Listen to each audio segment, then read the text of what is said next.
আমাদের সিএমএল কারখানার 5 বছর পরে প্রথম চার্টার হয়েছে। এই চার্টারে বলা যায় হলদিয়ার মধ্যে সর্বকালীন রেকর্ড বৃদ্ধি হয়েছে 6,985 টাকা। এই বৃদ্ধিটা সর্বকালীন রেকর্ড। শ্রমিকদের 1300 শ্রমিক ওখানে রয়েছে। সমস্ত শ্রমিকের মধ্যে এই ডিমান্ডটা আমরা কার্যকরী করতে পেরেছি। শ্রমিকদের মধ্যে একটা আনন্দের উল্লাস। তাই আগামী দিনে নিশ্চিতভাবে হলদিয়া যে কটা শিল্পে এখনো কিছু চার্টার ডিমান্ড বাকি আছে আমরা দ্রুততার সঙ্গে করতে পারবো।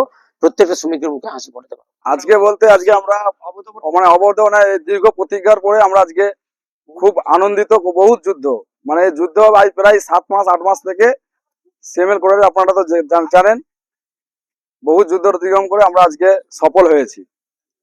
তো আইএনটিটিসি নেতৃত্বে সমস্ত নেতৃত্ব ছিল আমাদের প্রথম থেকে আমাদের জেলা আইএনটিটিসি নেতৃত্ব ছিল, আমার হলদিয়ার আইএনটিটিসি নেতৃত্ব ছিল, আমার বর্তমানে এখন আমাদের তৃণমূল কংগ্রেসের যে প্রার্থী সম্মানীয় আমাদের তাপসী মন্ডল ম্যাডামও ছিল, আগামী গোসাই উনিও আমাদের সঙ্গে সহযোগিতা করছেন, প্লাস আমাদের শ্যামল মাইতি মহাশয় যে আছিলেন উনিও সহযোগিতা করেছেন, আরো যারা আছে আমাদের আইএনটিটিসির।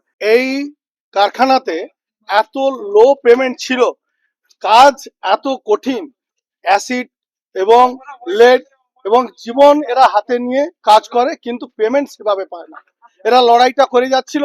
তার সঙ্গে আইএনটিটিসি থেকে শ্রমিকের নেতৃত্বরা এবং ব্লকের নেতৃত্বরা এবং কারখানার যারা নেতৃত্ব দেয় এই সঞ্জয় এবং সরফরাজ, এরা সবাই লেগে এবং ঠান্ডা মস্তিষ্কে ম্যানেজমেন্টের সঙ্গে ডিএলসির সামনে বসে প্রায় 5 থেকে 7টা সিটিং হয়েছে।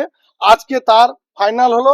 গ্রসে আমরা 7,000-এর মতো মানে 6,985 টাকা বৃদ্ধি হয়েছে। 5 বছরের সিওডি হয়েছে এবং প্রথম বছরেই অর্থাৎ গত মার্চ থেকে হিট হবে।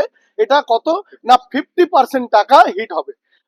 হয়তো ভোট চলছে বলে এটা এখনো সই স্বাক্ষর হয়ে কমপ্লিট হলো না, কিন্তু কমপ্লিট আমরা শ্রমিক এবং ম্যানেজমেন্ট ডিএলসি আমরা কমপ্লিট হয়েছে বলে মেনে নিয়েছি, উভয় ক্ষেত্র মেনে নিয়েছি।